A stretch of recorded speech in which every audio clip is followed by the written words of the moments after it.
Hilirisasi hasil tambang merupakan salah satu bukti keberhasilan Presiden Jokowi pada masa pemerintahannya. Walaupun membuat negara-negara maju di Eropa marah, Jokowi tetap melanjutkan program tersebut.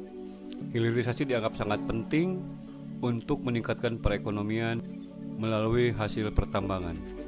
Pentingnya hilirisasi ini diungkapkan oleh Bapak Presiden pada pidatonya dalam sidang ISEI tanggal 19 September yang lalu di Surakarta. Bagaimana isi pidatonya? Mari kita simak video ini.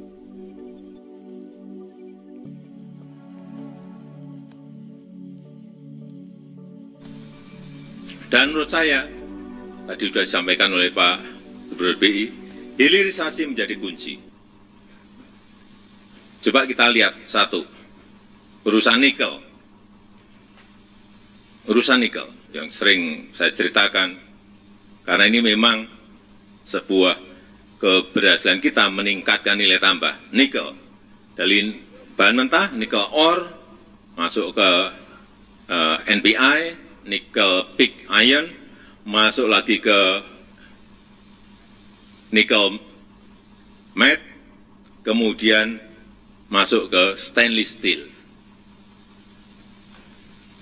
Dan masuk ke turunan-turunan baik garpu, sendok, jarum suntik, dan ratusan turunan lainnya yang ini masih dalam proses semuanya, tetapi paling tidak sekarang kita sudah sampai ke stainless steel.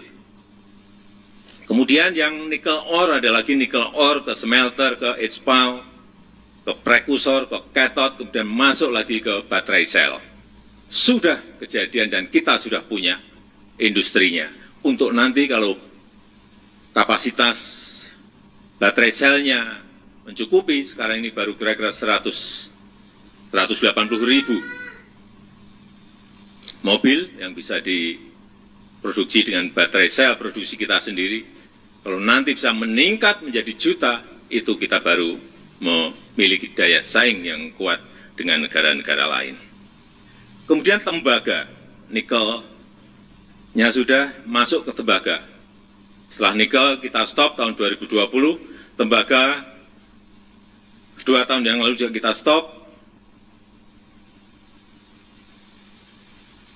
Minggu depan akan ada 2 smelter besar yang investasinya kurang lebih 50-60 triliun sudah beroperasi, yaitu di Aman, di Sumbawa, kemudian Freeport di Gresik. Hati-hati kalau kita bicara Freeport, sekarang bukan miliknya Amerika. Karena orang masih, wah Freeport, itu sudah milik Indonesia, itu sudah dimiliki oleh MinID.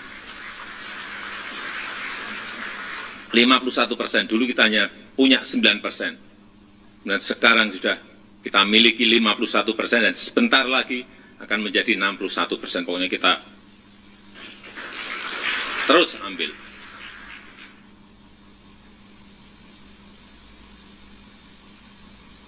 Dari tembaga, yang saya lihat di lapangan tembaga menjadi barang-barang yang sudah jadi, copper foil, kabel, rangka mobil,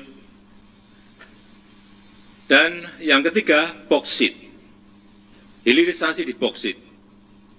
Sudah jadi yang satu di Bintan, kemudian minggu depan saya juga akan resmikan di Mempawah, di Kalimantan Barat. Jadi lagi satu, berarti ada 2. Dari sini nanti akan jadi, yang di Mempawah ini miliknya BUMN. Akan jadi aluminium, velg mobil, bodi pesawat, semuanya. Bapak Ibu sekalian yang saya hormati, pada posisi normal, pada posisi dunia normal, kita tidak mungkin melakukan ini. Pasti akan dicegat oleh negara-negara maju. Pasti itu. Bahkan waktu akan mengambil Freeport saja, banyak yang membisiki kepada saya, Pak, hati-hati, Papua bisa lepas. Pak, hati-hati, Bapak bisa digulingkan. Pak, hati-hati. Jadi hilirisasi ini bukan barang yang gampang. Karena Freeport sendiri sudah 55 tahun beroperasi, nggak pernah mau membangun yang namanya smelter. Karena yang di sana itu bukan hanya tembaga, ada barang yang lain yang harganya lebih tinggi, yaitu emas. Nah, nanti kita punya smelter sendiri di Gresik, tahu kita berapa ton emas setiap tahun yang hilang dari tanah air Indonesia selama 50-an tahun. Perkiraan saya per tahun mungkin 40 sampai 50 ton. Baru perkiraan, nebak-nebak. Tapi nanti kalau sudah berproduksi baru kita tahu betul, oh ternyata ada emasnya sekian ton per tahun. Jadi kalau tadi bisikan ke saya ya karena barang yang tadi saya sampaikan. Tetapi Bapak Ibu sekalian yang saya hormati, tolong ini betul-betul saya bisa mendesain rencana dan strateginya. Yang saya ingin adalah hilirisasi yang padat karya, yaitu rumput laut, seaweed, yang belum disentuh secara manajemen yang baik. Karena dari sinilah nanti bisa turunannya baik ke pupuk organik, baik ke agar, baik untuk kosmetik, baik untuk tepung, dan juga untuk minyak pesawat terbang sekarang ini bisa dari rumput laut.